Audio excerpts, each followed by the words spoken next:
भाई साहब जो देख रहे हैं आप, ये बीएड करके पान के दुकान पे बैठे हुए हैं और पान बेच रहे हैं। जिंदगी भर मेहनत से पढ़ाई लिखाई करने के बाद में मिला क्या? विरासत में पान के दुकान। हम बीए और बीए एमए बीएड है और उसके अलावा पात्रता परीक्षा भी दिए हैं, सीटेट बीटेट एस्टेट, वो भी क्वालिफाइड है। हम लोग बहुत परेशान हैं, ये बेरोज़गारी का मार है, इतनी महंगाई है, चला नहीं पाते हैं, घर चलाना बहुत मुश्किल हो जाता है, कुछ कर्ज लेके चलाते हैं घर, बहुत दिक्कत है।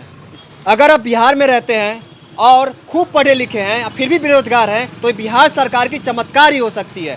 जी हाँ, हम बात कर रहे हैं उस बेरोजगार की। जब इलेक्शन आता है उस बेरोजगारी को लेकर भाव लगाया जाता है, एक तरह से कहा जाए तो नीलाम किया जाता है। कोई कहता है 10 लाख रोजगार देंगे तो कोई कहता है 19 लाख रोजगार देंगे तो कोई कहता है 2 करोड़ रोजगार देंगे। पर रोजगार की सच्चाई क्या है ये है। देखिए, ये भाई साहब जो देख रहे हैं आप, ये बीएड करके पान के दुकान पे बैठे हुए हैं और पान बेच रहे हैं। जिंदगी भर मेहनत से पढ़ाई लिखाई करने के बाद में मिला क्या? विरासत में पान के दुकान जो आज चला रहे हैं।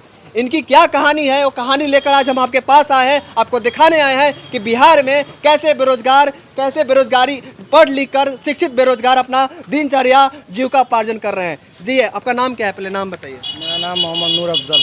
आपकी कहानी क्या है? क्या क्या आपने डिग्रियाँ ले रखी है ये बताइए पहले।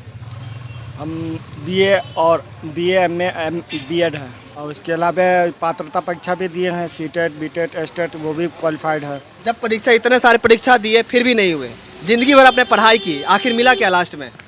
आखिर क्या मिला? लड्डू हाथ में है और क्या, कुछ नहीं। खानदानी विरासत में पान का दुकान मिला है। जी, खानदानी विरासत में पान की दुकान मिला है। जी हाँ, ये जो पान की दुकान देख रहे हैं आप, इनके खानदानी विरासत में मिला है। इनके पहले पिता काम करते थे, यहाँ पे दुकान चलाते थे और पिता के गुजर जाने के बाद में मजबूरी में आकर देख सकते हैं एक बेरोजगार युवा आज पान की दुकान पे चलाने पे मजबूर हो गया है। क्योंकि बिहार सरकार है और बिहार में बाहर है, बिहार में रोजगार है, हर किसी को रोजगार है। देखिए, गवाही दे रहे हैं। आपको रोजगार नहीं लगी, क्या कहना चाहते हैं बिहार सरकार से? और जो और भी बेरोजगार है उनसे क्या कहना चाहते हैं? और हम सरकार से यही कहना चाहते हैं कि जितना जल्दी हो 7वां चरण के विज्ञप्ति निकाल दे, हम लोग को भला होगा। हम लोग बहुत परेशान हैं, ये बेरोज़गारी का मार है, इतनी महंगाई है, चला नहीं पाते हैं, घर चलाना बहुत मुश्किल हो जाता है, कुछ कर्ज लेके चलाते हैं घर, बहुत दिक्कत है इस चीज़ के लिए। इनका हक है, रोजगार मांगना हक है, फिर भी ये भीख मांग रहे हैं सरकार से कि मुझे रोजगार दे दीजिए। रोजगार के भूखे देख सकते हैं आप, जिंदगी भर टैक्स दे दे के पढ़ाई करने के बाद में फिर देखिए आज जब रोजगार की बारी आती है, जब रोजगार मांगने की बात आती है तो क्या मिलता है देख सकते हैं आप। इलेक्शन आता है, लोग पॉलिटिशियन कहते हैं कि हम रोजगार देंगे। इस बार 19 लाख रोजगार के वादा किए थे नीतीश कुमार, आपको रोजगार क्यों नहीं मिला? आप पढ़े लिखे हैं, एग्जाम भी दिया आपने, पात्रता के एग्जाम दिए हैं, फिर भी नहीं निकला है। हम पात्रता के एग्ज़ाम दिए हैं, बीटेट एस्टेट और सीटेट तीनों क्वालिफाइड हैं और सरकार कहती है कि हम 19 लाख रोज़गार देंगे। सिर्फ पेपरबाजी, ज़मीनी काम कुछ नहीं है। सरकार अगर चाहे तो 2011 से 2020 तक का रिक्तियाँ दे सरकार, फिर देखिए सारा स्टूडेंट का हो जाएगा। सरकार सिर्फ बोलती है। इस बार देखिए छठे चरण में 90,267 सीट थी, उसमें कितनी सीट की बहाली हुई, कितनी नियुक्ति पत्र मिली? 35,000। क्या मतलब इसकी गणना करिएगा आप। आप कहते हैं कि 90,000 की नियुक्ति दे रहे हैं और देते हैं 35,000 की नियुक्ति। क्या दे रहे हैं आप? सीट ही नहीं दे रहे हैं आप। सीट दीजिएगा तभी ना बहाली होगी। आप कहते हैं कि हम पेपर में हम 90,000 की बहाली कर रहे हैं, देते हैं 35,000 की। आप बोलते हैं कि हम फिर जैसे अभी इस बार प्रधानाध्यापक की बहाली निकाले हैं, किसके लिए निकाले हैं? किसके लिए? जो बेरोजगार बैठा है उसके लिए या जो शिक्षक है उसी के लिए? क्या बहाली निकालने से उससे क्या फ़ायदा? आप दीजिए, हमको मौका दीजिए। हमारे अंदर काबिलियत नहीं है, हम नहीं कर सकते हैं, हम क्वालिफाइड नहीं कर सकते हैं। हम आजमा के देखिए, दूध का दूध पानी हो जाएगा।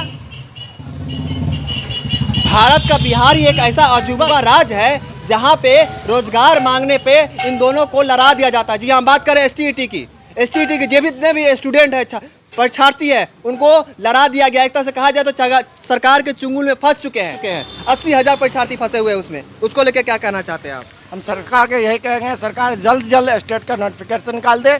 बहाली तो हमेशा कहती है कि हम निकाल रहे हैं, पेपर में आता है, बड़ा बड़ा प्रिंट निकलता है, पर धरातल पे क्या काम होता है? ये एक बेरोजगार होने के क्या कह सकते हैं? धरातल पे जीरो काम होता, कुछ नहीं, नथिंग। सिर्फ पेपर में आता है, पेपर में अगले महीने हम निकाल रहे हैं। निकालने का है तो निकालिए ना भाई, पेपर में क्यों दे रहे हैं? सरकार का काम यही है कि खाली पेपर में बोल देना कि विज्ञप्ति निकालना। विज्ञप्ति निकालिएगा तभी ना भरोसा होगा। आप कितना दिन से बोल रहे हैं कि विज्ञप्ति, स्टेट का नोटिफिकेशन दे रहे हैं, स्टेट का नोटिफिकेशन दे रहे हैं, 80,000 ले रहे हैं, 90,000 ले रहे हैं, 1 लाख दे रहे हैं। क्या दे रहे हैं? कहाँ कुछ दे रहे हैं? सिर्फ बोलते हैं कि हम दे रहे हैं। देते हैं तो दीजिए, विज्ञप्ति कीजिए। विज्ञप्ति दीजिएगा तब ना हमको होगा नौकरी। हम भरेंगे, उसको अप्लाई करेंगे, उसके बाद हमारा काम होगा। एक तरफ कहते हैं कि हम जो क्वालिफाइड किए हैं स्टेट में सबका हो जाएगा, एक तरफ नॉन मेरिट और मेरिट लगा देते हैं। क्या है? सब हम लोगों को लड़ाना चाहते हैं। सरकार की मनसा ही ठीक नहीं है।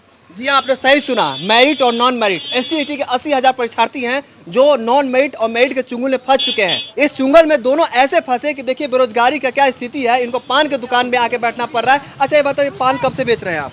पान तो हम 4-5 साल से हम बेच रहे हैं। ऐसी दुकान मेरी 1999 पढ़ाई के साथ साथ आप पान के भी चला रहे हैं।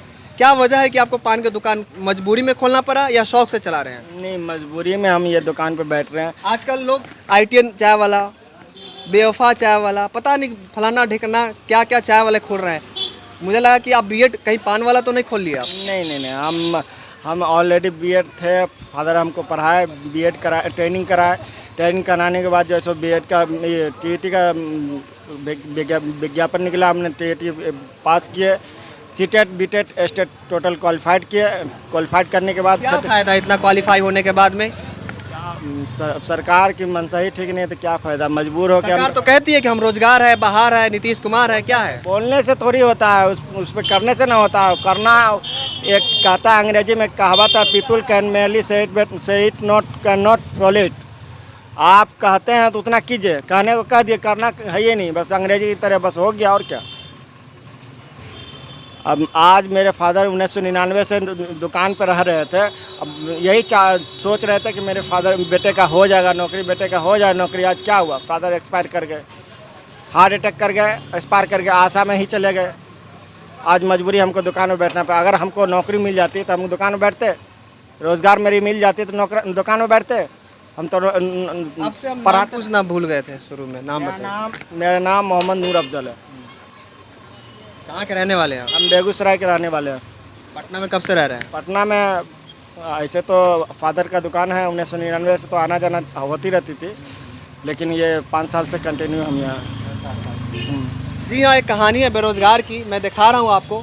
क्या दर्द है एक बेरोजगार जो होते हैं, शिक्षित बेरोजगार होते हैं। मैं बार बार बोल रहा हूँ, एक शिक्षित बेरोजगार जो पढ़े लिखे हैं, जो टैक्स के पैसा देकर पढ़ते हैं और बाद में क्या मिलता है उनको देख सकते हैं। विरासत में खानदानी पान का दुकान मिलता है जो आप देख रहे हैं। अगर इनकी दर्द थोड़ी सी भी दिखी आपको तो कृपया करके जो सोई हुई सरकार है उनको तक पहुंचाने की कोशिश कीजिए। आपका बहुत बहुत धन्यवाद।